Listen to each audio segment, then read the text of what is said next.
let's dive right into the news. Get started with this Samsung leak. We've got a video here of the Galaxy Note 20 Ultra. This is the first time that we've actually seen the phone. These are rendered images. What we learned from this is that there will indeed be a 3 camera array and a new focus sensor. That focus sensor attempts to solve some of the problems that we've seen from the latest Samsung phones with getting the autofocus just right. So we anticipate that will be fixed. Now, we will not see the ridiculous 100 times zoom that we've seen on the Galaxy S20. That's not going to be present in this phone. But we have noted that, as we've seen with leaks of cases for this phone, that the power and volume buttons will be moved to the right-hand side of the phone. And take a look at this color. It's called bronze, but it's looking kind of pink. Not exactly hot pink, but it definitely has an interesting look to it. So we'll be interested to see how it looks when it actually gets revealed. Of course, S Pen is in the house, literally. It gets housed right in the phone, as it always has been. We are expecting this later this year. Samsung will probably roll out an event, probably virtually, just like Apple did with WWDC. So we're looking very much forward to seeing what this new phone is all about. Again, it will be the biggest phone from Samsung, literally and figuratively. We expect it to replace the Note 10, which is currently at the top of our Android phone list. Next topic I want to talk about is Apple. Apple is reclosing some 30 retail stores. This is in addition to some 47 stores that it had already closed due to a surge in the coronavirus pandemic, which totally makes sense. The closings are announced for Wednesday in the Florida area, as well as Los Angeles. These are going to be the last of the Florida stores that are still open, getting closed. And of course, there's some in the Los Angeles area that are also being closed. Fortunately for Apple, it can't afford to do this. Obviously, this is an expensive thing for them to do, shutting down their stores. They will, of course, continue online operations as well as online support. But if you live near an Apple store and you were hoping to go in there to get your device repaired or talk to a genius, I'm afraid that is off the table for now. Again, Apple closing 30 more stores after it has already closed 47 due to the coronavirus pandemic.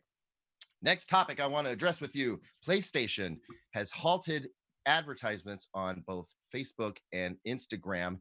They are joining the boycott, the Stop for Hate for Profit boycott, which basically is, they're joining Unilever, Coke, Starbucks, Diageo, Verizon, and a host of others in pulling their ads from Facebook due to the fact that Facebook has basically acted as a platform for bad faith actors who are targeting marginalized groups, and they don't want their ads associated with that. That's a big enough story on its own. However, it goes a little bit further. It turns out that Zuckerberg at Facebook seems to be thumbing his nose at this situation. According to the information, Mark Zuckerberg told employees last week that Facebook was not gonna change. That is a quote.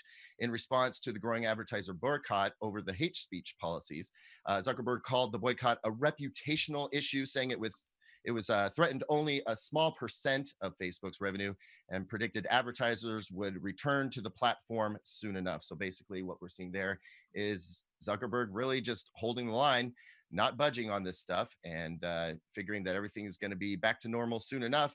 Again, Facebook can afford to do that, and so they're sticking with it. Obviously not a great look for Facebook as advertisers start to pull out of advertising on Facebook in opposition. Let's see. Let's move on to Dark Sky. If you're a fan of Dark Sky, the weather app, and you are also an Android user, you probably noticed that you no longer have the app. Actually, you may actually have the app still, but if you go to the Google Play Store, you can't get it anymore. And if the app is on your Android device, it's going to cease functioning at August 1st, is the notice I just got on my Dark Sky app. So that's unfortunate. That's an app that a lot of people really enjoyed. It was their favorite weather app.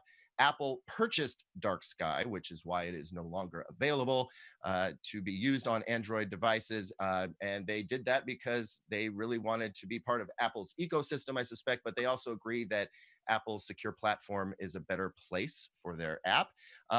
So, if you no longer have access to Dark Sky and you want to check out something more, we have a full list at digitaltrends.com of great dark sky alternatives. The Weather Underground is one of my personal favorites. The Weather Channel is something that I use all the time. There's also one called Funny Weather, and just a little bit of a disclaimer here. It is basically if your foul-mouthed friend was reading you the weather, that's what it looks like on that app. So if you decide to go check that out, expect